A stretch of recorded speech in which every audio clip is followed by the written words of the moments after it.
If you're just getting started with Power BI, one of the first things you should learn is how to clean your data in Power Query Editor. It's easier to learn than you might think, so let's jump right in. Go ahead and open up Power BI Desktop and click on Blank Report. Now click on Import Data from Excel, and I'm just going to import this sample pest control data set that I have, and if you want to follow along and use this same data set, I have it linked in my bio for you to download. So in the Navigator window, we see both of the tabs in our Excel spreadsheet, customers and orders. Go ahead and select them both and click on Transform Data.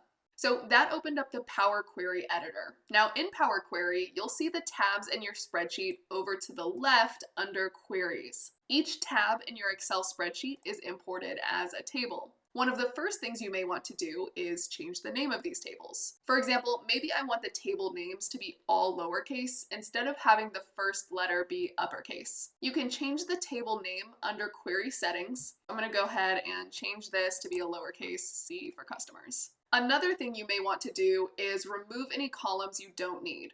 For example, if I'm going to be building a revenue dashboard with this data set, I probably don't need this pets column. This is probably here so that the technician is aware of any pets in the home, but it's not going to be helpful to me in my analysis, so I'll go ahead and remove it. To remove a column, just select the column header and click on Remove Columns over here. This will not remove the column from the original data source. So in this case, removing the column in Power Query is not going to also remove the column from the original Excel sheet. It just keeps the column from being imported into Power BI. Now, if you ever make a mistake, you can always come over to this Applied Steps box under the Query Settings. This shows you every single step that has been taken on your data. If you want to undo a step, you can just click on this X to the left of any of the steps, and that will undo that step. All right, we are just scratching the surface of what you can do with Power Query. If you want to keep learning Power BI, make sure to follow so you don't miss the next video.